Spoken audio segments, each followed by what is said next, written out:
السلام علیکم ورحمۃ اللہ وبرکاتہ۔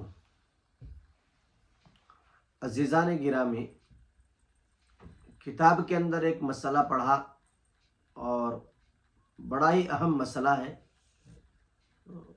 اس کو سمجھانے کی کوشش کروں گا۔ وہ مسئلہ یہ ہے کہ فرض عبادات پر نفل عبادات مقدم ہے، یعنی اگر فرض کے مقابلے میں کوئی نفل عبادت آ جاتی ہے تو فرض کو مقدم کریں گے۔ فرض عبادات کا ادا کرنا ضروری ہو جاتا ہے اور اس نفل کو چھوڑنا ضروری ہو جاتا ہے۔ اس سلسلے میں ایک واقعہ سناتا ہوں میں آپ کو، جس سے آپ کو اندازہ ہو جائے گا کہ فرض عبادات اللہ کی نگاہ میں اس کا مقام کیا ہے اور وہ کتنی اہمیت کا حامل ہے۔ حضرت مولانا مفتی شفیع صاحب رحمۃ اللہ علیہ ایک مرتبہ نفل حج پہ تشریف لے گئے۔ راستے میں کسی جگہ پہ ان کی فرض نماز ایک وقت کی چھوٹ گئی۔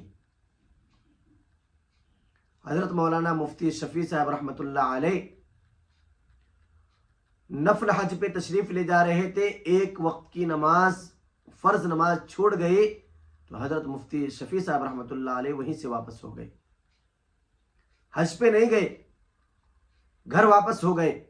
پوچھنے والوں نے پوچھا، سوال کرنے والوں نے سوال کیا کہ آپ تو حج پہ تشریف لے جا رہے تھے، حج جو ہے بڑی عبادت ہے۔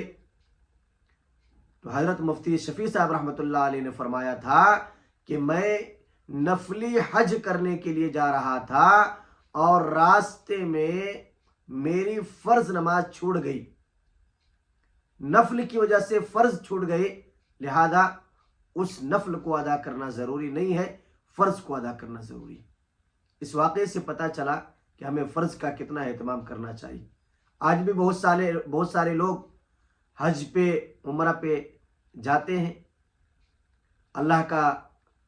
اللہ کے گھر کا دیدار کرنے کے لیے تشریف لے جاتے ہیں۔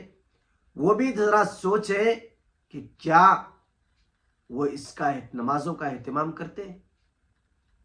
حج پہ تو چلے جاتے ہیں، عمرہ پہ تو چلے جاتے ہیں، لیکن راستے میں یا عمرہ پہ جانے سے پہلے، حج پہ جانے سے پہلے کیا ان کے نزدیک بھی فرائض کا اہتمام ہوتا ہے؟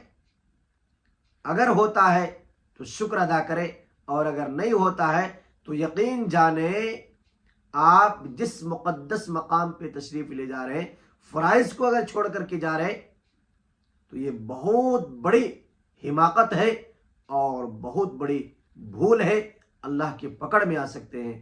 اللہ تعالی ہم سب کی حفاظت فرمائے۔